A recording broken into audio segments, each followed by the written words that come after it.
Bom dia, professores. Sejam todos bem-vindos a mais uma TPC da área de Ciências da Natureza, né? Estamos aqui mais uma vez com o Afonso aí na condução das atividades de hoje. Bom dia, Afonso. Bom dia, pessoal. Bom dia a todos aí. Temos aqui o nosso PCNP de Humanas, o Eduardo, que está na nossa assistência tecnológica. Bom dia, Eduardo. Bom dia a todos. E nós hoje temos um convidado muito especial, o professor doutor José Otávio. Bom dia, professor. Bom dia, professora Vilma. Muito bom dia para todos. Obrigado pelo convite. Então, nós estamos aqui com esta TPC, cujo tema, o título, né, é Como considerar a história da ciência no ensino de ciências, né? E aí o Afonso preparou algumas atividades e eu passo a palavra agora para que ele conduza o objetivo e a pauta. Ok. Bom, pessoal, nós vamos começar aí com a programação, né? Não sei se eu pulei, vamos ver. A programação de hoje, então, pessoal, vai ser um pouco diferente. A gente vai destacar que nós vamos ter 2 blocos de ATPC. A primeira ATPC vai ser com a palestra do professor do Dr. José Otávio. Depois, vocês podem, então, participar também pelo chat. E após essa palestra, se encerra o primeiro bloco e você pode fazer o seu registro de participação e a avaliação da TPC, que está na descrição aqui do canal. Ou, se você não estiver encontrando, pode ir no Google Sala de Aula, que lá nós temos os links tanto da avaliação quanto do registro de participação. E aí nós vamos, em seguida, para a TPC 2, parte 2. No bloco 2, o professor José Otávio vai conversar com a gente. Se vocês tiverem dúvidas, comentários, podem participar aí pelo chat. E, em seguida, nós vamos ter a apresentação de um vídeo de um projeto da Escola Samuel Weiner, que eu agradeço ao professor Léo por ter enviado e ter participado e contribuído com a gente aqui. Em seguida, depois do projeto, nós vamos fazer alguns comentários e aí sim se encerra o bloco 2 e as pessoas poderão, então, também fazer a atividade e a avaliação que está lá no Google Sala de Aula. Ok? Bom, quais são os objetivos da nossa TPC? Primeiro, reconhecer a importância da história da ciência para a educação científica. Conhecer estratégias didáticas que utilizem a história da ciência para desenvolver as habilidades de ensino de ciências. E, por fim, conhecer o projeto sobre a história da ciência da Escola Samuel Weiner. Ok? Bom, para falar um pouquinho sobre a história da ciência aí, lembramos que teve aí 2 textos para vocês lerem. Eu acho que isso vai ajudar até a interagir aqui com o professor José Otávio. Vou fazer a apresentação aqui do professor. Ele é bacharel e licenciado em Química pela Universidade de São Paulo, possui mestrado e doutorado em Ensino de Ciências pela mesma instituição, é atualmente professor do Instituto Federal de Educação, Ciência e Tecnologia de São Paulo e coordenador do Programa de Mestrado Profissional em Ensino de Ciências e Matemática em CIMA. Tem experiência na interface entre História da Ciência e Ensino, tratando também do uso de questões sociocientíficas como estratégias para a revisão dos conteúdos de ensino de ciências. Orienta trabalhos de mestrado e iniciação científica junto ao Grupo Faraday de Pesquisa em História da Ciência. Então, professor, seja bem-vindo. Estamos aqui bem ansiosos para ouvi-lo aí na sua palestra. Eu vou subir aqui o material, Obrigado, né? Eu vou compartilhar a tela, então. para a gente ver uns slides, mas eu quero pedir a sua ajuda, de quem mais puder me ajudar, entre os que estão assistindo, porque quando eu coloco os slides em tela cheia, eu deixo de olhar para vocês, eu deixo de ver a nossa tela aqui. Então, caso alguma conexão caia ou queiram me interromper, fiquem à vontade, tá? Perfeito, professor.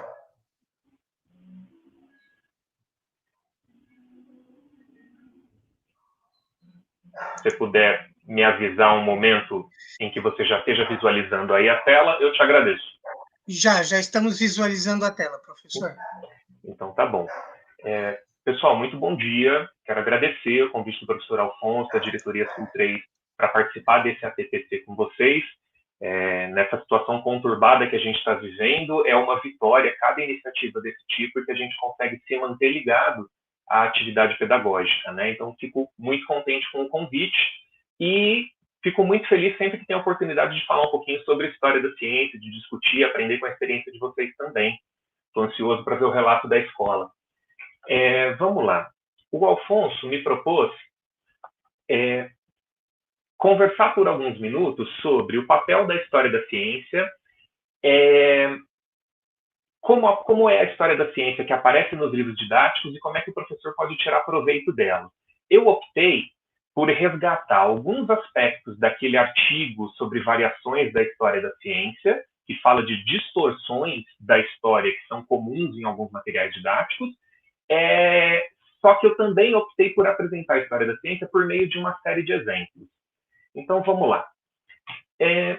Quem defende o uso da história da ciência no ensino costuma citar um trabalho do Michael Matthews, de 1994, que cita uma série de razões, uma série de benefícios que a história da ciência traria para o contexto da sala de aula e da aprendizagem de ciência. Então, a gente pode destacar alguns, como despertar o interesse dos alunos, humanizar os conteúdos, apresentar a imagem do cientista como um ser humano comum e não como aquela figura idealizada. Pessoalmente, eu acho que é mais significativo a gente considerar que conhecer a história proporciona uma melhor compreensão dos próprios conceitos. Se a gente entende como um conceito foi desenvolvido, quais eram as dúvidas que levaram aquele modelo de pesquisa, a gente forma uma compreensão mais elaborada do próprio conhecimento científico. Eu acho que essa é uma justificativa fundamental para a gente na escola. Um outro aspecto é que o conhecimento da história amplia a cultura geral, né? Então, abre a possibilidade dos estudantes e do cidadão participar da construção da ciência e se encantar com os seus resultados, né? A ciência faz parte da cultura geral, existe uma beleza intrínseca nas teorias científicas, nos adventos científicos, mas nem todo mundo é capaz de perceber e apreciar essa beleza. Isso é uma questão de ampliação cultural que a história pode ajudar. O Matthews vai dizer que alguns episódios têm valor intrínseco, como o darwinismo. A história vai demonstrar que a ciência muda, que ela não é rígida, que ela se atualiza de tempos em tempos, as verdades científicas são transitórias, né? Elas são contextuais. Dessa maneira, a gente estaria combatendo a teologia cientificista, que é pregar a ciência como uma religião, de caráter excessivamente dogmático. E a história também permitiria um conhecimento mais rico dos processos de construção da ciência. Essa palavra vai ter destaque ao longo da nossa fala aqui. O problema é que para alcançar todos esses benefícios, a gente precisa ter contato, a gente precisa ter formação para lidar com questões da história da ciência. E o livro didático, que a gente sabe que é a principal fonte de consulta, é o material mais acessível à disposição do professor, o livro didático não pode, ele não serve como a única fonte do professor em termos de história da ciência. Eu vou tentar ilustrar essa problemática dos livros didáticos com 3 exemplos bem rapidinhos e depois a gente aprofunda um 4º exemplo com um pouco mais de detalhes. Peguei um de cada área das ciências naturais, proponho começar com a química. Considerar o princípio da conservação de massa ou o trabalho do Lavoisier. Os professores de química, os professores de ciências em geral, eu imagino que a gente não tem dificuldade para reconhecer essas imagens, né? Elas foram retiradas de vários livros didáticos diferentes. Agora, dá para perceber que pelo menos essas 4 saíram de um mesmo original, né? Olha, repara que é o Lavoisier com um olhar contemplativo, ele está olhando para um horizonte infinito, ele está segurando uma pena. Nessa versão que é mais completa, tem equipamentos científicos em cima da mesa, então ele está ocupado com questões intelectuais, né? Só que essas 4 imagens foram retiradas desse original aqui, né, que foi pintado pelo Jacques-Louis David, que foi pintor da corte do Napoleão Bonaparte, e a gente percebe que todas elas saíram desse recorte, né, desse detalhe em particular. Mas, caramba, o Lavoisier não estava olhando para o horizonte, ele estava olhando para a própria esposa, né, Marie-Anne Pose Lavoisier. Repara que essas imagens foram editadas. Se a gente olhar para o ombro do Lavoisier, a mão da esposa deveria estar aparecendo aqui. O braço dela está muito próximo da mão que segura a caneta. Olha essa mancha branca que tem aqui. Isso aqui era o braço da esposa. Aqui, apesar de ser a mesma imagem, a cobertura do ombro dele não estaria visível. Então, essas imagens foram editadas para entrar no livro didático. Será que foi sem querer? Ou será que retirar a esposa do retrato cumpre um papel, veicula uma imagem de ciência? Né? Por que razão o autor do livro didático, e aí uns copiam os erros dos outros, né? Por que razão o autor do livro didático optou por retirar a esposa do Lavoisier da imagem? Se a gente está preocupado em resgatar a história da ciência para valorizar o trabalho dele, a gente vai ter que tecer considerações sobre isso. Só que eu vou parar por aqui, esse é um dos exemplos rápidos para hoje. Vamos ilustrar como é que a história aparece em alguns episódios no livro de biologia. Vou chamar a atenção para o caso do Louis Pasteur. Aqui tem um retrato bonito dele com uma das netas, né, a Camille. Essa página foi retirada de um livro de biologia bem conhecido, do Amabis, que não é a última edição do livro. Ela trata da hipótese da geração espontânea, dos trabalhos do Francesco Redi, vai apresentar os experimentos do Pasteur, que teriam levado à resolução daquela controvérsia sobre a geração dos seres vivos. Se os seres vivos poderiam surgir a partir da decomposição de materiais, por exemplo, da banana em decomposição surgirem mosquinhas, ou até por vias de materiais não vivos, como, por exemplo, da lama, de um material que não era vivo, surgir um sapo, que seria uma hipótese de abiogênese. Eu quero chamar a atenção, e que o Pasteur teria resolvido o problema. Eu quero chamar a atenção para o finalzinho dessa narrativa, que é o vínculo que o autor faz com o próximo tema. Vou dar um zoom aqui nesse trechinho para a gente ler só esse pedaço. Olha. O Pasteur teria resolvido a questão: todo ser vivo surge de pais da mesma espécie. Então, ele teria definido a biogênese. E aí o livro faz o seguinte link para apresentar o próximo capítulo. Ó. A aceitação da biogênese despertou novas questões. Se todo ser vivo surge de um outro pré-existente por meio da reprodução, como se originaram os primeiros? Em que época da história da Terra os primeiros seres vivos teriam aparecido? E de que maneira isso ocorreu? É mais ou menos lógico a gente pensar que essa definição de que todo ser vivo vem de um genitor, isso levaria à dúvida, então, mas de onde vieram os primeiros? Como a gente vai lidar com as evidências fósseis? Está meio na cara que o próximo capítulo do livro vai falar sobre darwinismo, sobre a origem das espécies, sobre a evolução. Então, a gente está amarrando um conceito para justificar a aprendizagem do próximo. O problema é que tem uma inversão histórica aí, né? Porque o trabalho do Pasteur, essa discussão sobre a abiogênese, tinha uma controvérsia dele com outros pesquisadores franceses, o Pouchet em particular, ela só foi resolvida em 1864. Enquanto A Origem das Espécies do Darwin já tinha sido publicado 5 anos antes, derivado daquela pesquisa que ele fez na viagem do Beagle na década de 1830. Então, quer dizer, é falso dizer que as perguntas que motivaram o trabalho do Darwin derivaram dos resultados do trabalho de Pasteur. Isso é uma inversão histórica, é uma história da ciência inventada. Ela não corresponde à progressão dos fatos. Tudo bem fazer esse tipo de inversão? se isso tornar o aprendizado da biologia mais simples? Essa é uma questão que eu vou deixar para os professores. Um exemplo da física, que talvez seja um pouco mais difícil. Se a gente perguntar para o Google, ou para uma série de livros didáticos, quem descobriu a radioatividade, a foto que aparece é a desse senhor aqui, o Henri Becquerel, né? E aqui, olha, mas a descrição que aparece no Mundo da Educação, o primeiro resultado do Google, é até interessante, porque ele diz o seguinte: os fenômenos radioativos começaram a ser descobertos em 1896 pelo cientista francês Antoine Becquerel. Os fenômenos começaram a ser descobertos, quer dizer, esse texto já é melhor do que a média. Ele não crava Becquerel descobriu a radioatividade. Essa história envolve uma série de outros personagens. E talvez ela nos leve a pensar que o fenômeno da descoberta científica seja algo que admite a participação de muitas pessoas e seja um fenômeno que se espalha num intervalo de tempo, talvez ao longo de uma década.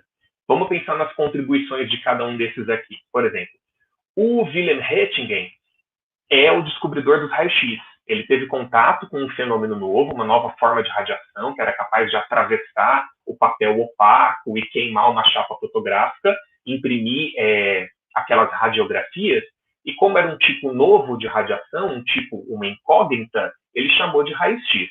Descreveu as propriedades dos raios-x.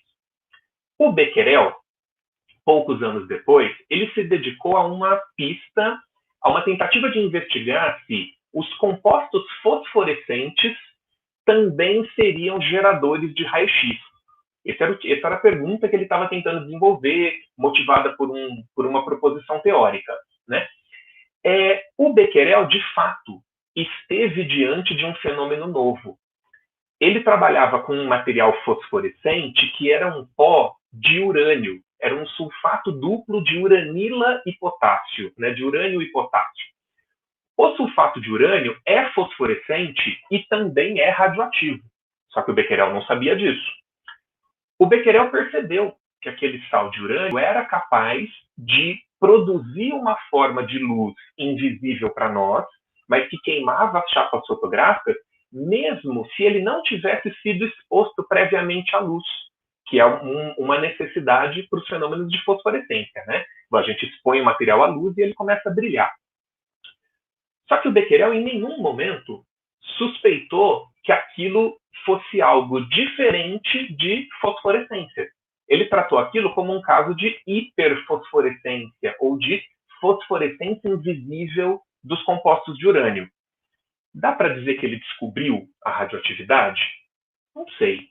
Vamos avançar para o casal bonito aqui. O Pierre Curie e o Rutherford são os homens mais bonitos da história da ciência, né? O casal Pierre e Marie Curie trabalhou sobre desenvolvimento das pesquisas do Becquerel e eles chamavam os raios emitidos pelo urânio de raios de Becquerel, né? E a Marie Curie, ao longo do doutorado dela, trabalhou com pesquisas sobre a ionização do ar provocada por esses sais de urânio e ela identificou que aquele efeito produzido pelos sais de urânio também existia num outro elemento químico, o tório. Não por acaso, fizeram os dois elementos químicos mais pesados da tabela periódica no momento. E ela considerou o seguinte: isso aqui é de fato um fenômeno novo, só que isso não tem a ver com fosforescência. Isso é diferente.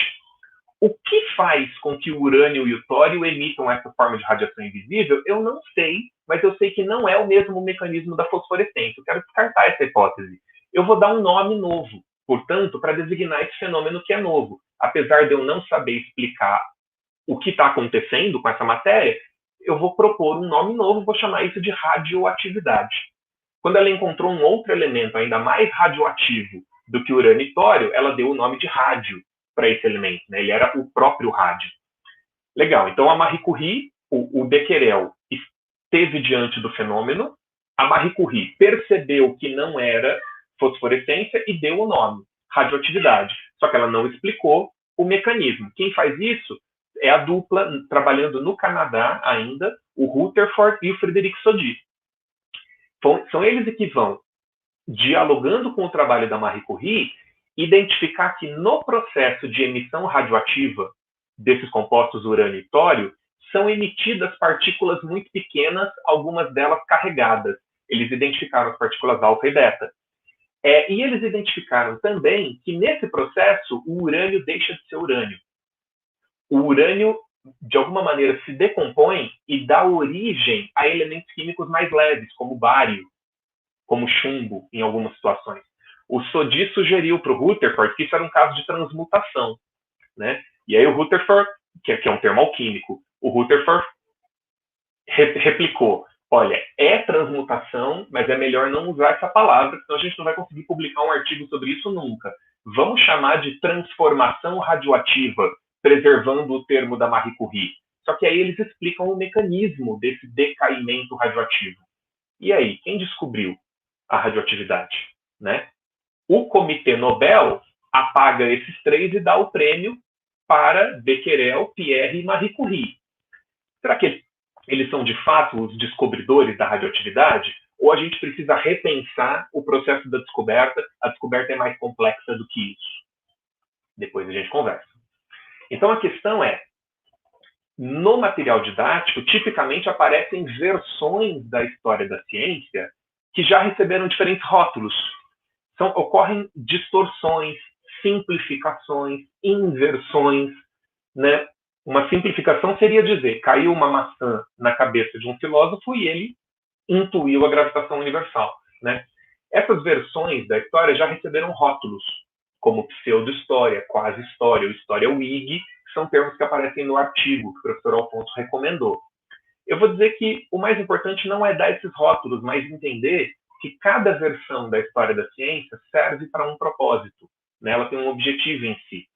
Então, essas palavras não são minhas, mas eu estou concordando com o Stephen Bruce, ao dizer que se o objetivo do professor é doutrinar, é convencer os alunos de que o cientista é uma entidade neutra que observa os fatos e que faz descobertas isentas, que simplesmente descreve a natureza de maneira neutra, sem uma influência social, nesse caso, a história da ciência do livro didático é boa.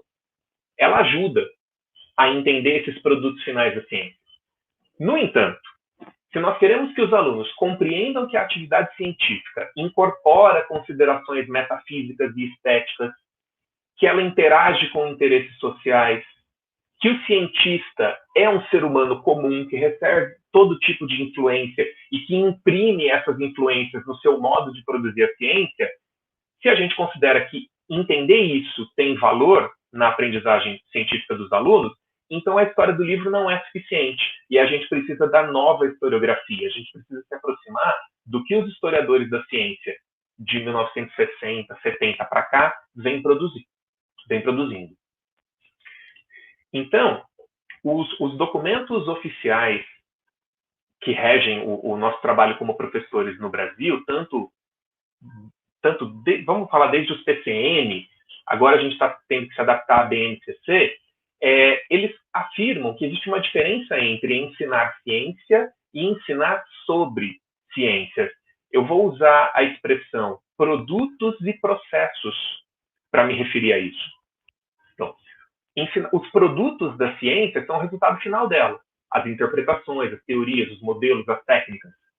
Já os processos da ciência seriam as questões do contexto, do desenvolvimento de cada teoria, as influências religiosas, políticas, acadêmicas, de editoria, necessidade financeira dos autores, que afetam o trabalho dos cientistas, a concorrência entre grupos de cientistas, a validade das afirmações científicas, se elas são verdades finais ou se elas são contextuais, os métodos de trabalho, importante colocar no plural quando a gente fala em métodos científicos, porque nas diferentes áreas eles variam.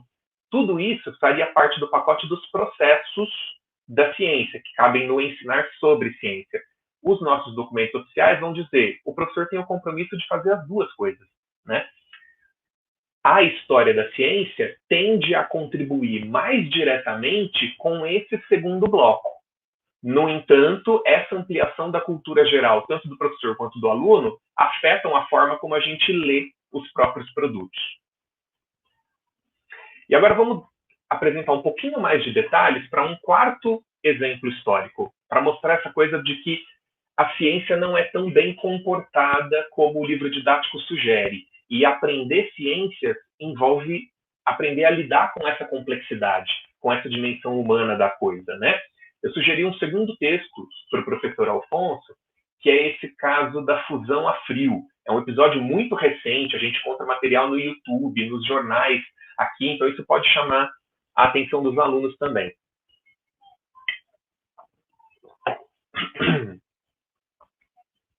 O episódio conta o seguinte: março de 1989, ano da queda do Muro de Berlim, 2 eletroquímicos que trabalhavam nos Estados Unidos anunciaram a realização técnica de algo extraordinário, de algo que era fenomenal. Eles anunciaram ter conseguido realizar fusão nuclear, a junção de átomos de hidrogênio, produzindo elementos mais pesados, no caso o hélio, à temperatura ambiente.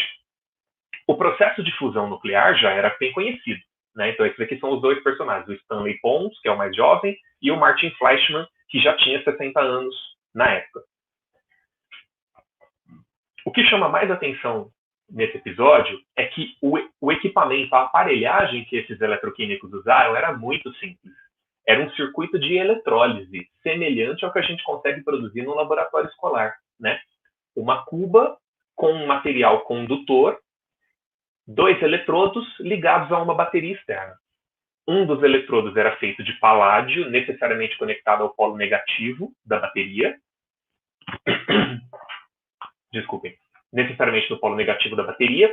E o condutor, o material condutor, era água deuterada. Essa notação D2O causa um estranhamento, né? Mas leia o D como H. É a fórmula da água, só que os átomos de hidrogênio dessa água são do tipo deutério. É o hidrogênio pesado, né, que tem um próton e um nêutron.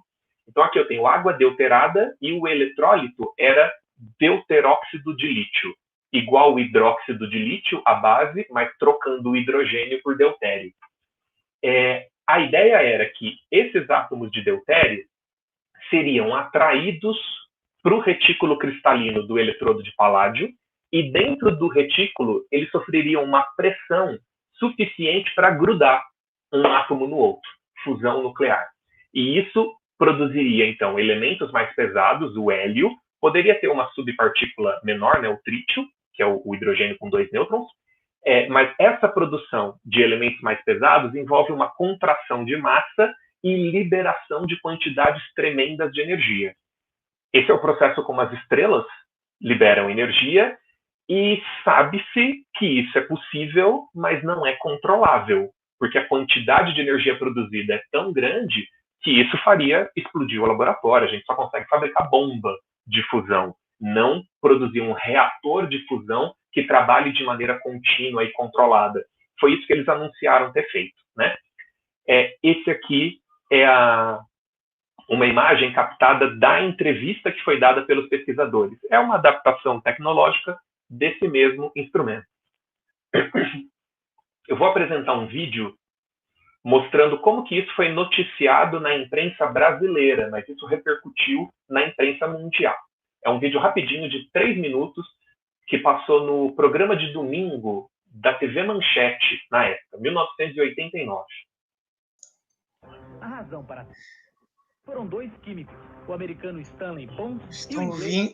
Está tudo perfeito aqui, viu, professor? Num laboratório da Universidade de Utah. Desde então, dezenas de pesquisadores estão tentando reproduzir a experiência, como se fosse uma corrida acadêmica atrás do outro.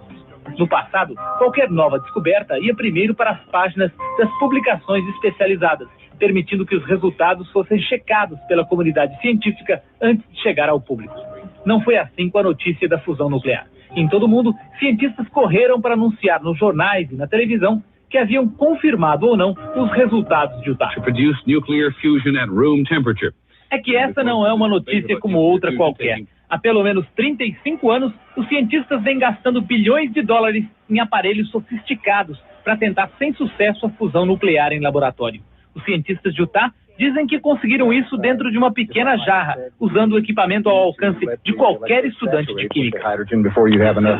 pressure inside. A fusão do núcleo de átomos de hidrogênio é o que produz a energia do Sol. Se conseguisse reproduzir isso na Terra de forma controlada, o homem teria acesso a uma fonte de energia mais barata, limpa e praticamente inesgotável. Em 1951, o ditador Juan Perón anunciou à imprensa que um cientista alemão exilado na Argentina tinha o segredo da fusão nuclear. Era um blefe, e o alemão Ronald Hilter acabou na cadeia. Em 58, foram os ingleses que frustraram o mundo, depois de anunciar que estavam próximos de produzir energia usando água do mar. They predict man may someday be able to take limitless power from the sea. Por isso, a descoberta recente foi recebida com ceticismo, dividindo a comunidade científica em dois grupos. Segundo a revista Time, vários laboratórios do mundo, inclusive 2 do Brasil, confirmaram os resultados de Utah. I believe they've made a misinterpretation of... Mas muitos outros acham que a fusão em laboratório não passa de ilusão, que os resultados foram mal interpretados e que mais cedo ou mais tarde a descoberta vai virar piada. Numa recente conferência de físicos, 8 em 9 consultados votaram que a descoberta de Utah é um novo blefe. Vai ser uma briga resolvida em laboratório. Quem descobrir a fórmula para a fusão nuclear a frio vai não só ficar famoso, mas ganhar milhões de dólares em patentes e provavelmente o prêmio Nobel. Por isso, no futuro próximo, os cientistas envolvidos na maratona devem continuar perdendo sol. De Nova York, Luiz Carlos Azenha, para o programa de domingo. A razão para... Aqui é como apareceu a notícia nos jornais brasileiros na época. Eu selecionei alguns recortes só da Folha de São Paulo e do Globo, que mantém um acervo disponível, né? Uma das coisas esquisitas desse episódio foi o fato dos pesquisadores terem chamado uma coletiva de imprensa para anunciar a descoberta, ao invés de terem publicado um artigo numa revista científica. Já vamos chegar nesse detalhe. Mas então o noticiário do mundo inteiro se empenhou. Aqui no Brasil, 1º de abril de 1989, a USP quer água pesada argentina para repetir o experimento de fusão. 13 de abril, falta só um equipamento para a USP conseguir. 19 de abril, conseguiram. Né? A USP reproduz a fusão nuclear a frio. É esquisito, porque hoje a gente sabe que o procedimento não funciona. Quarta-feira, 19 de abril, IPEM, que é o Instituto de Pesquisas em Energia Nuclear, anuncia ter obtido a fusão a frio. A Unicamp também tentou, mas aqui se anunciou que a USP e o IPEM venceram essa corrida. E aí, pesquisadores brasileiros deram entrevista, mandaram projeto para a FAPESP, pediram dinheiro do governo federal, conseguiram essas fontes de financiamento. Isso aqui movimentou o mundo da ciência ali no finalzinho da década de 80. Passado o tempo, novembro de 1989, a coisa já tinha esfriado, né? Os grupos de pesquisa começaram a reconhecer que, olha, não é bem assim. O nosso detector de nêutrons não estava bem aterrado. A medida de variação de temperatura foi causada por uma interferência externa. A gente, de fato, não conseguiu reproduzir o experimento. E a USP não conseguiu, o IPEM não conseguiu, a Unicamp, o Caltech, o MIT, ninguém conseguia reproduzir. Começaram a questionar a validade do trabalho dos pesquisadores de Utah. E assim a coisa avançou. Vamos chamar atenção para poucos detalhes dessa história para mostrar como que a abordagem histórica da ciência permite explicitar dimensões dos processos da ciência. Vamos lá. Não dá para entender esse episódio olhando só para a faculdade, a Universidade de Utah, onde trabalhavam o Pons e o Fleischmann. É necessário olhar também para uma universidade vizinha, onde trabalhava esse senhor, o Stephen Jones, na Universidade Brigham Young, que fica no mesmo estado de Utah. É como se fosse USP e Federal do ABC. Esse senhor era físico de partículas, e ele trabalhava com pesquisas ligadas à fusão nuclear já há mais de uma década. Ele trabalhava em pesquisas com aceleradores de partículas e tinha lá uma suspeita de que a probabilidade de ocorrência de fusão dentro do acelerador de partículas era maior do que os cálculos anteriores indicavam. Então ele estava interessado em tentar produzir mecanismos para estimular a fusão nuclear. Ele trabalhou numa linha que seguiu uma montagem experimental semelhante à do Pons e do Fleischmann, um sem saber da existência do outro. Ele também tentou montar um circuito de eletrólise para induzir a entrada do deutério no retículo cristalino do paládio, que é um metal que tem um retículo cristalino com uma distância entre os átomos que seria adequada para isso. E a ideia de aprisionar o deutério ali seria para manter um sistema de pressão que favorecesse a fusão. Mas ele nunca propôs resultados tão chamativos quanto os do Pons e do Fleischmann, né? Então, enquanto eles falavam de um aumento de 4 vezes na potência do sistema, o Jones falava só na emissão de alguns poucos nêutrons, ele não via a aplicação tecnológica e comercial para o processo, ele era bem mais cauteloso. A diferença da ordem de resultado era da magnitude de 10 elevado a 13ª. Vou colocar numa linha do tempo para destacar, então, como é que essas histórias se cruzam. Começando aqui, setembro de 1988. A dupla, Pons e Fleischmann, escreveu um projeto para o Departamento de Energia americano pedindo financiamento para essa pesquisa que eles já desenvolviam há alguns anos. Eles suspeitavam que tinham bons resultados e que era hora de comprar equipamento mais sofisticado para fazer as medidas. O Departamento de Energia recebeu aquele projeto do pedido e, como se faz no meio acadêmico, ele remeteu o projeto para um avaliador externo, para julgar a qualidade, o merecimento daquele financiamento. O parecerista foi o Jones. E nesse momento é que o Jones toma conhecimento de que um outro grupo de pesquisa no mesmo estado, numa universidade vizinha, estava trabalhando numa temática muito semelhante à dele. Percebe que pode surgir um conflito de interesse aí? Né? Imagina, ele tem que decidir se a Companhia Energética Americana deve financiar uma pesquisa igual a dele, mas conduzida por outros autores. Surge um conflito ético aqui, né? Como é que a gente se comportaria nessa situação? Acho que vale a pena dividir essas dúvidas com os alunos. O Jones, em particular, buscou até uma saída elegante, uma saída cavalheiresca, né? O que ele fez?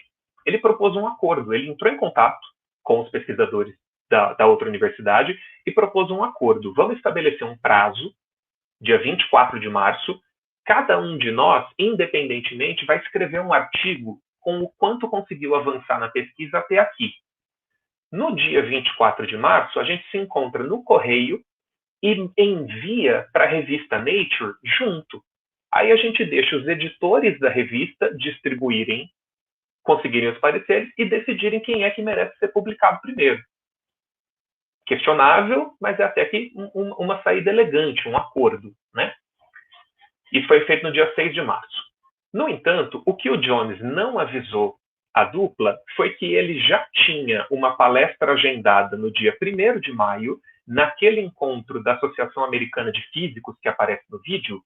Ele já tinha uma palestra no qual ele deveria apresentar resultados da sua pesquisa recente. E ele já tinha enviado um resumo do seu trabalho para esse evento.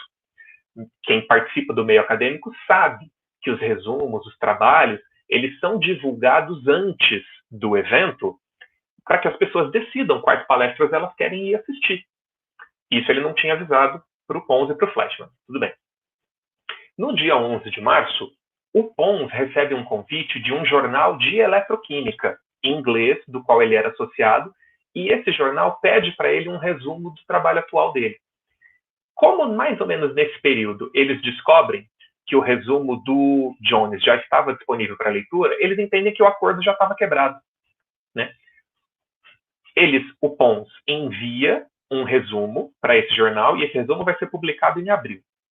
E aí, meio que naquela tensão de o acordo estar quebrado, a dupla de Utah recebe pressão também da reitoria da universidade, que querem ter a prioridade da descoberta, querem garantir um registro de patente. O que eles acabam fazendo? Eles marcam uma entrevista coletiva chamando toda a imprensa mundial, né? Eles mandam uma primeira matéria para a imprensa de Londres, porque, por diferença de fuso horário, a publicação no Financial Times em Londres garantia que, quando chegasse a hora da entrevista nos Estados Unidos, a imprensa do mundo inteiro já podia ter as câmeras voltadas para lá. Eles marcam essa entrevista no dia 23 de março, na véspera do dia do acordo no correio, né? Concedem a entrevista coletiva e, a partir desse momento, vários laboratórios no mundo usam aquelas imagens da entrevista para tentar começar a replicar o experimento. Então, eles ganham aqui a notoriedade, o olhar da opinião pública. O Jones fica revoltado nesse momento e manda o artigo dele por fax para Nature. Para ver o nível da falta de diálogo a partir desse momento, no dia 24, que era a data combinada, esse senhor, que era assistente da dupla, foi no correio e tem uma história de que ele ficou lá esperando um representante do Jones, né? Apesar do acordo já estar quebrado. Então, o Jones mandou o artigo para Nature no dia 23 e a dupla no dia 24, como estava combinado. Abril foi o período da corrida do ouro. Então, que são aquelas notícias da Folha de São Paulo, USP, Unicamp, tem todo mundo querendo replicar o experimento, isso foi assim no mundo inteiro. Essa linha aqui de cima ilustra um aspecto ligado ao desenvolvimento da ciência, que é dependência econômica, né? Isso aqui descreve o preço do paládio. Aqui eu coloquei em dólares, aproximado por uma medida de 10 gramas de paládio. Então, antes da entrevista coletiva, girava em torno de $46. Imediatamente depois da entrevista, durante esse mês de abril, subiu para 55. É um aumento substancial. E 2 anos depois, já tinha caído para 30, quando esse projeto de pesquisa estava sendo abandonado. Então, voltamos para a questão do ensinar ciência e ensinar sobre ciência. Episódios desse tipo, eles podem ser abordados de diferentes maneiras na sala de aula. Se o meu foco está no ensinar ciência, eu posso chamar a atenção para explicar como é que é uma eletrólise, o que é cátodo, ânodo, quais são as semi-reações envolvidas, como é o movimento dos elétrons no circuito. Posso falar sobre reações nucleares, subpartículas, emissões, conversão energia-matéria, conservação de energia. Tem muito conteúdo de ciência que pode ser estudado sob o pano de fundo desse episódio histórico. Só que também tem muito conteúdo sobre ciência, sobre os processos. Ele me permite chamar a atenção para o papel das controvérsias, o que é a comunidade científica, qual a importância da avaliação por pares, a emissão de pareceres, o que são as revistas científicas, como elas são medidas em termos da sua qualidade, fator de impacto, índice H, Qualis, que é um contexto brasileiro, a questão da reprodutibilidade, que é um valor dentro do desenvolvimento do conhecimento científico, pressões, poxa, talvez a decisão não está claro se a decisão por chamar a conferência, aquela conferência de imprensa, né, não está claro se aquilo foi uma iniciativa só dos 2 pesquisadores ou se eles tiveram que atender à pressão do reitor. As universidades americanas são todas privadas. Elas tinham interesse financeiro em garantir a patente daquele produto. Então, esse tipo de pressão acadêmica, disputa por fontes de financiamento, tudo isso faz parte do processo da ciência e também merece ser ensinado na sala de aula, porque permite para a gente entender melhor como a ciência funciona. A gente não está vivendo um contexto tão diferente desse. Vamos pensar agora na disputa por quem vai produzir a primeira vacina para o coronavírus, né? Então, já que o livro didático não costuma trazer esses complementos da história, eu vou fechar essa apresentação só sugerindo algumas fontes extra e depois eu posso disponibilizar esses slides se alguém tiver interesse, né? Então, algumas fontes possíveis para complementar a formação do professor em assuntos de história da ciência são, por exemplo, a revista História da Ciência e Ensino Construindo Interfaces, que é editada pela PUC de São Paulo. A PUC tem um grupo de pesquisa em História da Ciência que está muito bem consolidado. Fica ali na Rua da Consolação, Marquês de Paranaguá, se não me engano, em frente ao metrô. A PUC também organiza a Jornada de História da Ciência e Ensino, em geral no mês de julho. É um evento dedicado à divulgação de trabalhos em História da Ciência. Existe o Grupo de História, Teoria e Ensino de Ciências, que foi fundado na Unicamp, mas hoje está sediado na USP de São Carlos, e que no site disponibiliza muitos artigos dos professores envolvidos. Tem gente de uma competência ímpar que trabalhou nesse grupo. Existe a Associação Brasileira de Filosofia e História da Biologia, que tem a participação da professora Maria Elice Prestes, da USP, da professora Lilian Martins, de São Carlos. Organizam eventos, tem muito material disponível também sobre História e Filosofia da Biologia. O grupo de pesquisa em História da Ciência e Ensino de Química do professor Paulo Porto, que foi meu orientador no mestrado e no doutorado, também já tem bastante material desenvolvido e ele disponibiliza tudo no site. O Luiz Peduzzi, o André Ferrer, na Bahia, publicam periodicamente esses temas de história e filosofia da ciência e ensino. Tem um grupo se formando na Universidade de Campina Grande, na Paraíba também, liderado pela Ana Paula Bispo, que está produzindo muito material, fontes historiográficas. Existe a revista da Sociedade Brasileira de História da Ciência, que publica bom material disponível para professores, e tudo isso aqui em português, né? No mundo, a revista científica que é especializada na área, na interface entre história e ensino de ciências, é essa aqui, Science and Education, com o E comercial aqui do Chitãozinho e Chororó. Não confundir com a Science Education, que é americana e que é outra coisa, questões gerais de ensino. Essa é dedicada exclusivamente à história e filosofia da ciência no ensino. É isso, o pôr do sol é para dizer que acabou. Eu agradeço muito pela atenção de vocês. Espero que a gente possa conversar um pouquinho agora. Obrigado, professor. Foi bastante interessante essa parte que você falou e esse diálogo entre história da ciência e o ensino de ciências. Você já até respondeu alguns, né, sobre os cursos. Existe algum curso no Instituto Federal para professores de ciências? No Instituto Federal, nós temos 2 cursos de pós-graduação lato sensu, que são em formação de professores, curso de formação continuada, né? Uhum. Temos o mestrado em ensino de ciências e matemática, que é esse que até o final do ano eu estou coordenando. E nesse nós temos uma das linhas de pesquisa que inclui trabalhos voltados à história da ciência, mas ele também trabalha com temáticas como tecnologias do ensino, epistemologia, currículo, didática, formação de professores. É um grupo grande de 22 professores que orientam trabalhos nesse programa de mestrado. E temos os cursos de licenciatura. Sim, ok. Você tem alguma indicação? Você já fez várias indicações aí, né, de publicações sobre a história da ciência. Você tem uma em particular para recomendar para os colegas? Uma em particular? Tem um livro que é de onde eu tirei esse caso da fusão a frio. Esse livro se chama O Golem. Eu não estou com ele aqui na prateleira agora, ele ficou trancado numa gaveta no Instituto Federal, está lá desde março. Ele se chama O Golem. O que você deveria saber sobre ciência?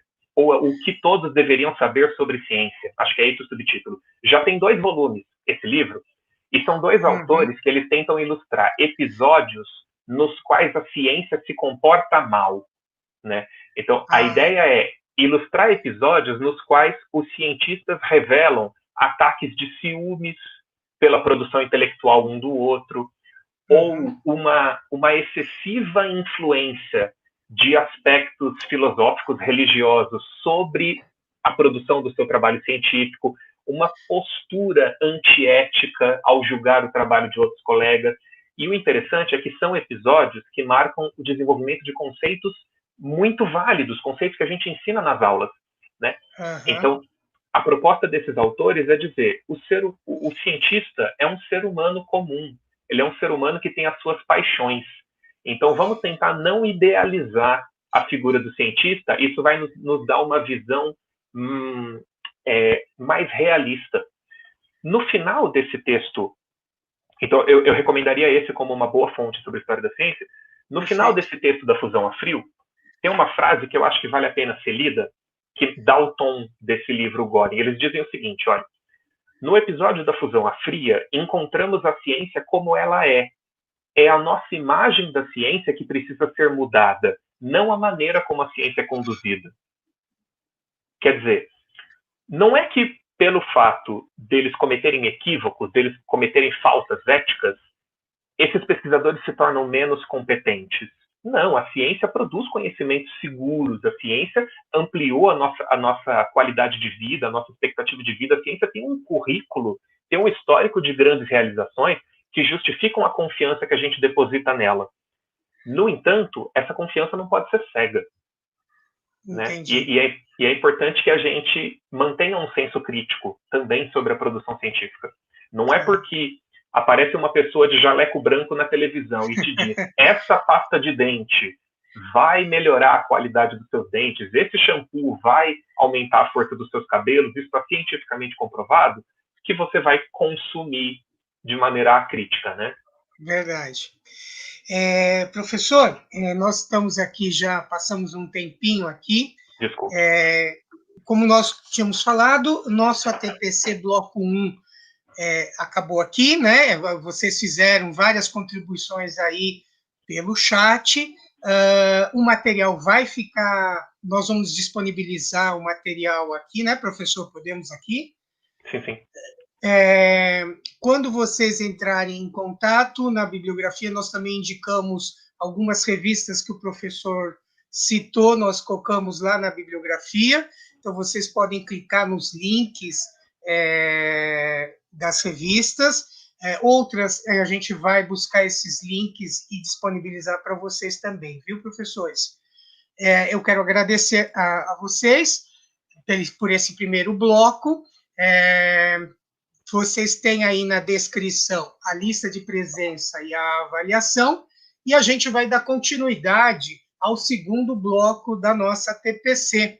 E aí nós vamos pôr algumas questões, alguns comentários aqui dos professores, para que a gente possa fazer. E logo em seguida a gente vai assistir ao vídeo do projeto História da Ciência do Colégio, ou melhor, da Escola Samuel Weiner.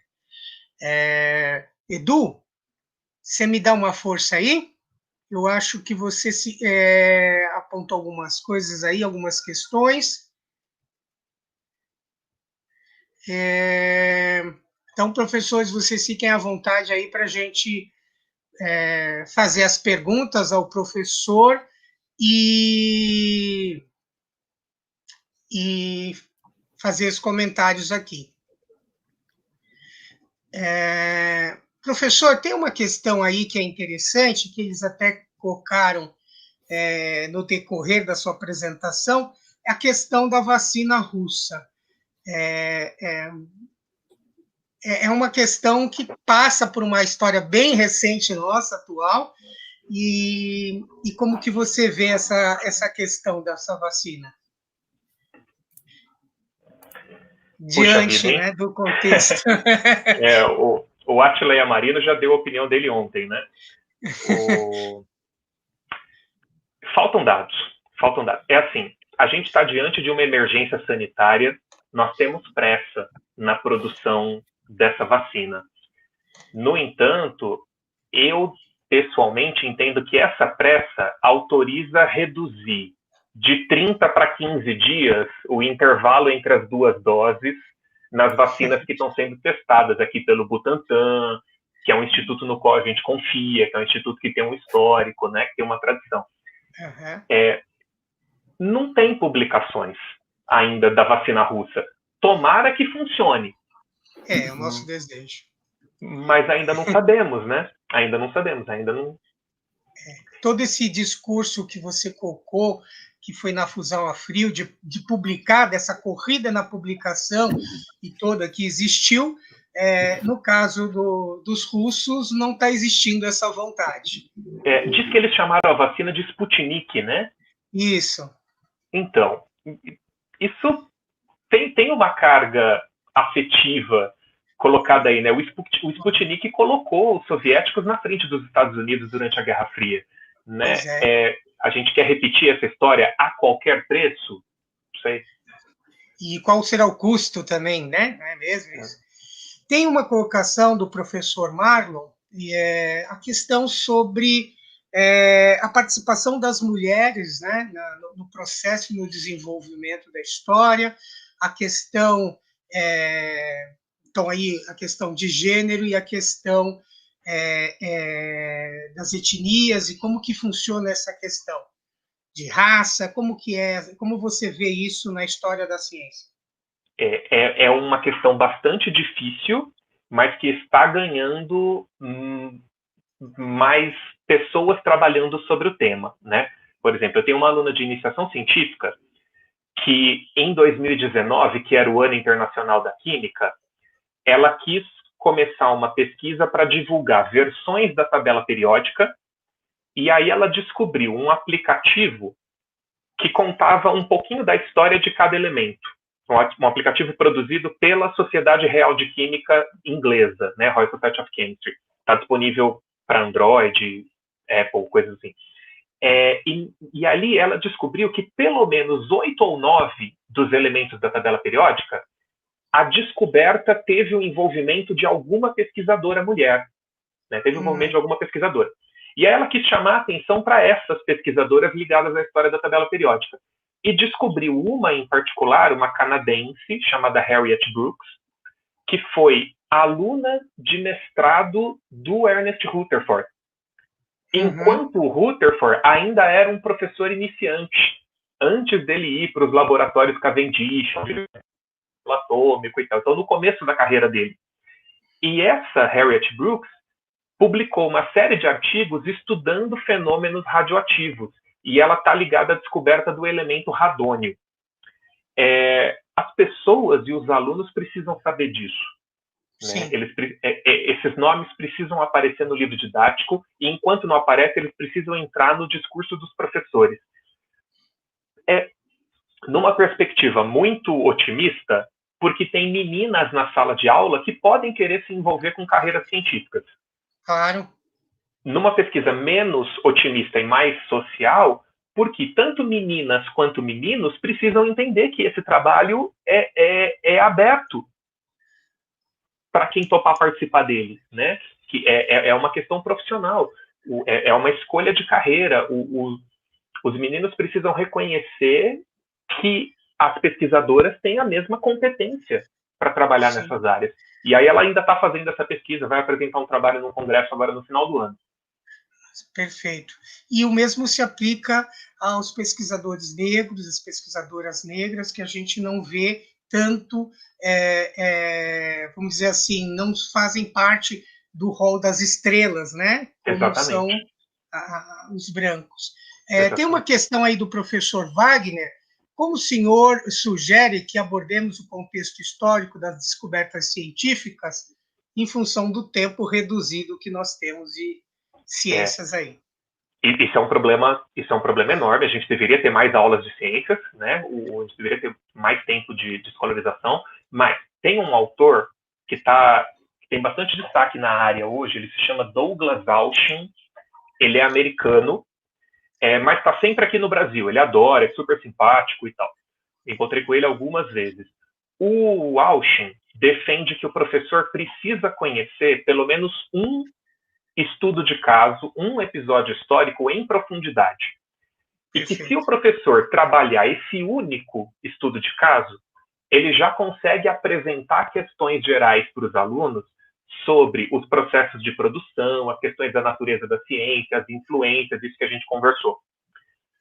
Pessoalmente, o Paulo Porto concorda comigo, a gente acha o Auchin um pouco otimista demais, né? Eu acho que um não é suficiente, mas uns 3 ou 4 podem ajudar. Então, a gente não tem como, não é factível coordenar o curso com base na história da ciência do começo até o final. Não dá, a gente não vai dar conta dos nossos planejamentos de ensino.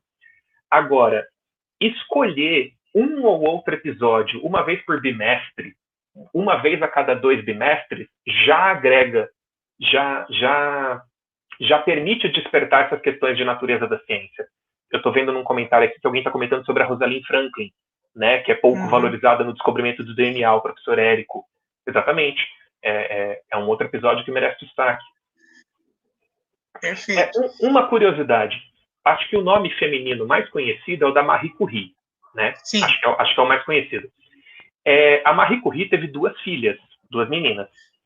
E ela fez parte de um contexto de professores ali na Sorbonne, na Universidade Francesa, em que ela era próxima de vários outros professores, entre eles um, que é o Jean Perrin, um nome que merecia ser mais conhecido na história da química, e eles montaram, que também tinham filhos pequenos, e eles montaram uma cooperativa educacional. Isso mais ou menos lá em 1890, 1900. E aí eles faziam assim, os filhos deles tinham uma meia dúzia, umas 7 ou 8 crianças. Uma meia dúzia de crianças, eles iam para a escola de manhã e no período da tarde eles iam para a faculdade, passar o dia com os pais. E aí, a cada dia da semana, eles ficavam participando das pesquisas desenvolvidas nos laboratórios da Sorbonne, sob o cuidado de pesquisadores que são todos ganhadores de prêmio Nobel, né? Sim. Essa história da cooperativa educacional da Marie Curie merece ser divulgada. Tem tese de doutorado sobre isso. Certo. E também é uma passagem na história, não sei até que ponto, mas a gente vendo a relação entre o marido da Marie, né? A relação entre eles e a relação do próprio Einstein com a sua esposa, que também teve grande participação, também tem pode-se ressaltar essa questão de gênero aí, não é, professor? Não sei se... Eu conheço melhor o casal Curie do que a história do Einstein, é uma na qual eu não me aprofundei ainda. O Pierre ele não era voltado para os holofotes, ele não fazia questão de estar na crista da onda, de estar produzindo conhecimento de ponta para participar dos artigos, para ser convidado, ele não fazia questão disso, ele estava feliz como professor numa escola técnica. A Marie tinha essa ambição científica maior que a dele, e ele topou trabalhar como auxiliar da esposa. Ele topou abrir mão de parte da carreira dele, buscar mecanismos. Ele, como homem, tinha mais acessos. Ele conseguia garantir que ela acessasse determinados espaços, mas o planejamento da pesquisa era dela, né? E ele topava acompanhar. Aquele fato de que ele exigiu no Prêmio Nobel que fosse incluído a esposa, caso ele não aceitaria, é verdade. É verídico, sim, é verídico. Ele não aceitaria o prêmio para ele, né? E tem cartas, os originais dele estão disponíveis. Ele diz, ele usa uma expressão engraçada, eu não vou lembrar agora. Seria poético ou seria artístico reconhecer o trabalho dela, né? Seria uma novidade para o Comitê Nobel.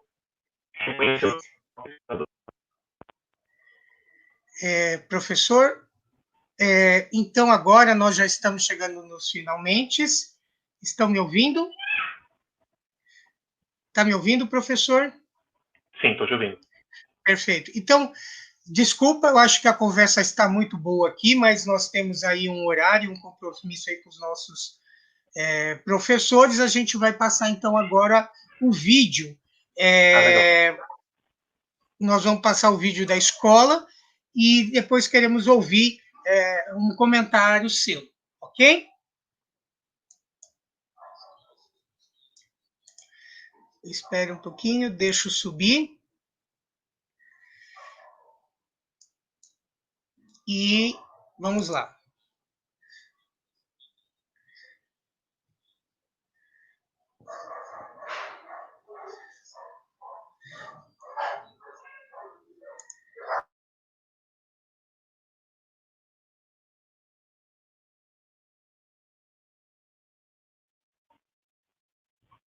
Alfonso, eu não estou ouvindo o professor.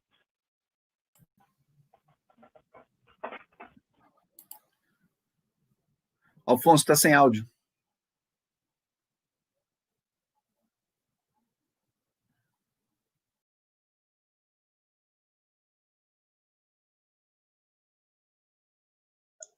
Obrigado, Edu. Desculpa, pessoal aí do Samuel Weiner, eu vou voltar à minha tela, porque agora eu tenho que permitir que o áudio passe.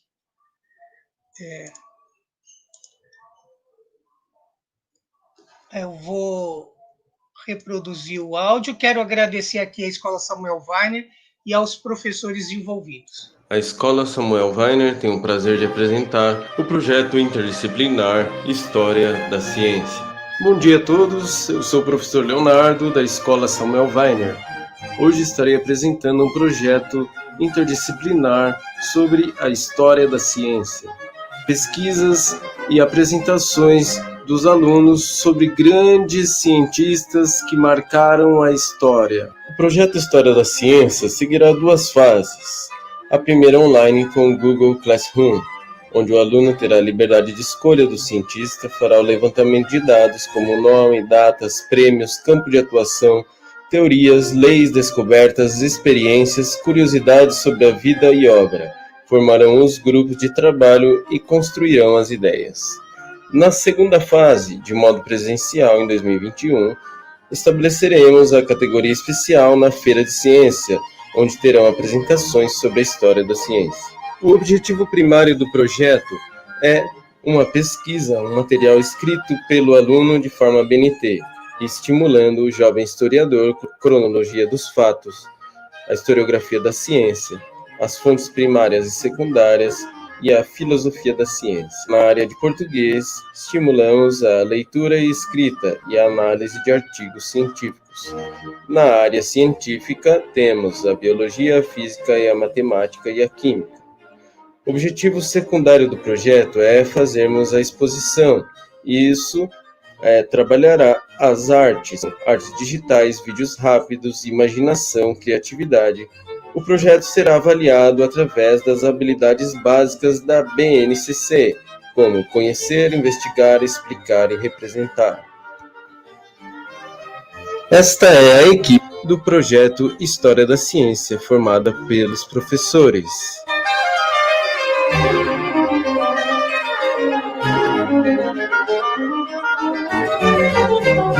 Boa tarde, galera. Professor Carlos Eduardo falando aqui. Eu também estarei participando do projeto História da Ciência, encabeçado pelo professor Léo e professores da Escola Samuel Weiner. E a habilidade que eu quero destacar é a habilidade H17 da disciplina de História, da competência de área 4, onde nós vamos trabalhar a questão da tecnologia, desenvolvimento tecnológico, no desenvolver das sociedades com o passar do tempo, ok? Também podemos trabalhar a habilidade 19, onde vamos falar das transformações que determinaram várias formas de apropriação das ferramentas ao longo da história. Faça parte você também. Um grande beijo, um grande abraço do professor Carlos Eduardo. A imaginação, o fazer artístico, a estesia, que seria, no caso, o corpo como protagonista, onde nós vemos aí essa representação no produto final da exposição, que é o teatro. Nós vemos também a fruição, a apreciação de cada conceito ali buscado pelo aluno, para que ele possa, de fato, emergir cada vez mais e trazer uma argumentação, uma reflexão sobre os conceitos adquiridos no processo da pesquisa e do projeto.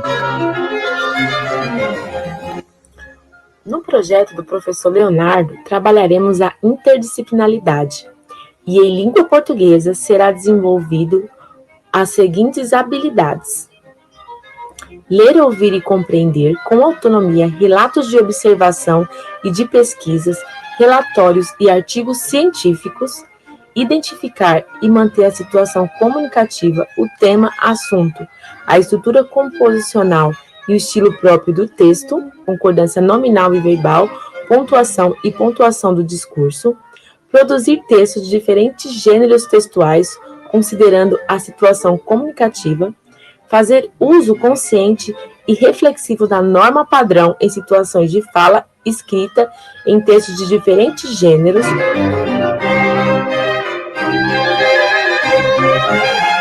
Olá, hoje iremos falar sobre o cientista e físico Albert Einstein.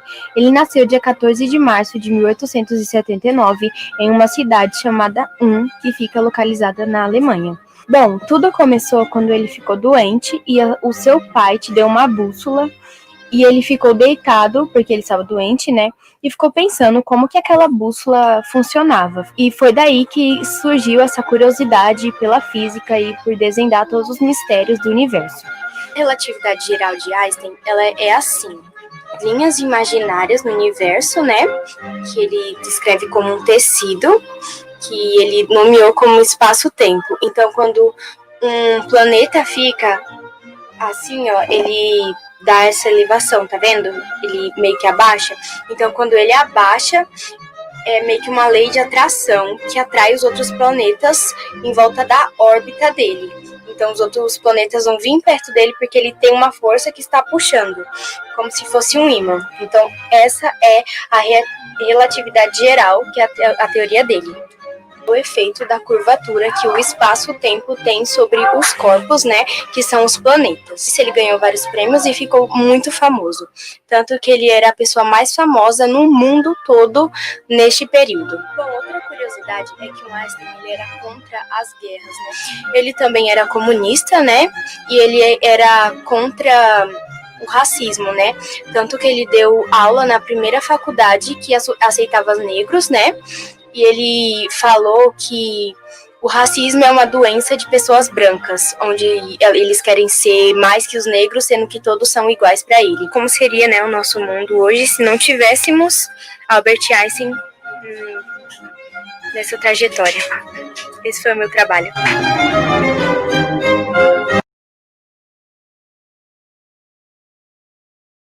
É aí, professor.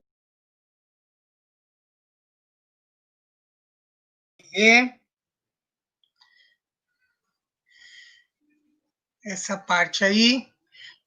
E nós já vamos encerrando aqui a nossa relação. Muito legal, Afonso.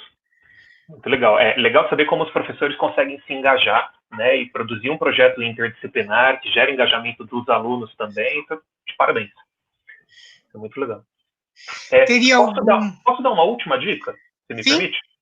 Eu queria sugerir para os professores que têm esse interesse em questões de história da ciência, na hora de escolher as fontes de consulta, evitem os textos que tentam falar de um período histórico muito grande.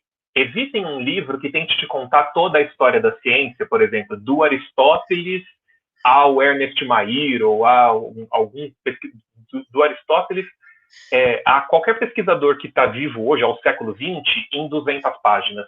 Tá? Evitem esses textos que são muito panorâmicos. Vocês vão encontrar mais detalhes sobre esses aspectos humanos, os processos da ciência, nos estudos de caso, né? Em textos que estejam falando, tem umas 50, 60 páginas sobre um único pesquisador.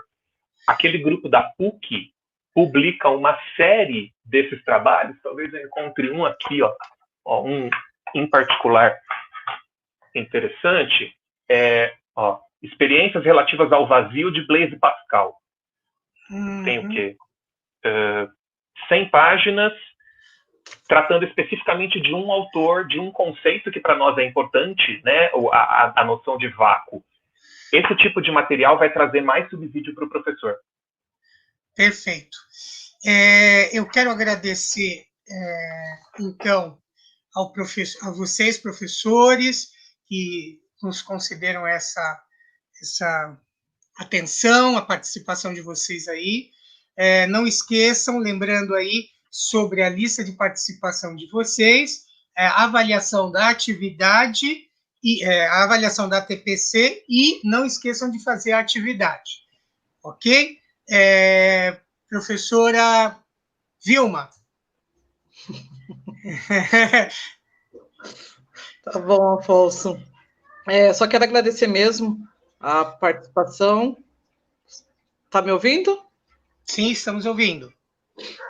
Eu quero agradecer a participação de todos, ao Eduardo aí pelo suporte técnico, a você, Afonso, por ir buscar, né, essas parcerias que vêm contribuindo muito com o nosso aprendizado, né? Então, assim, momentos assim, comecei a viajar aqui dentro de todas essas histórias aí, né? E encerrar com esse vídeo do Samuel Weiner, eu também acho que finalizou aquilo que a gente tanto gosta de fazer, né, Afonso? Que é ver realmente o protagonismo dos nossos alunos, né? Os nossos alunos ali falando, interagindo, contribuindo. Então, assim, parabéns a todos mesmo. Quero agradecer a toda a equipe de professores aqui também, de ciências, que sempre nos valorizam, né, e colocam aí suas contribuições no chat, interagindo, tem até aqui contribuições, aí, indicações de livros também. Então, assim, muito obrigada a todos. Em especial ao professor José Otávio, né, que disponibilizou esse tempo para estar aqui conosco, nos trazendo essa reflexão, assim, tão profunda, né, da história da ciência. Então, muito obrigada. Eu que agradeço. Por estar aqui conosco nessa manhã. Eu também quero agradecer muito, professor. agradecer bastante a sua participação, a sua colaboração. Era para ser no dia 6, a nossa apresentação, e aí você foi pronto, você nos atendeu, e remarcamos para hoje, e você é muito rápido nos e-mails, então eu quero agradecer muito a sua participação aqui, de coração. Então, obrigado. Eu consigo acessar o site do YouTube depois, no mesmo link? Isso. Eu vi que uma professora pediu o nome do livro e outros professores sugeriram o livro também. Eu vou querer revisar essa listinha depois, que tem coisa boa lá. Ok. Eu vou passar para você o link do YouTube. Eu acho que está naquele roteiro. Eu acho que tem, você já me mandou. Uhum. Isso, Sim. E lá no roteiro você pode ter acesso. E também eu pego e coloco lá no Google Sala de Aula, porque às vezes aquela pessoa que não conseguiu ver a parte lá do chat, a gente disponibiliza lá também. Tá bom? Ótimo. Então, muito obrigado, né? Vilma? Então tá, muito obrigada a todos, até o próximo, fiquem com Deus, saúde, se cuidem, né? E qualquer dúvida, estamos aqui. Obrigado, gente. Tchau, até logo. Até logo. Tchau.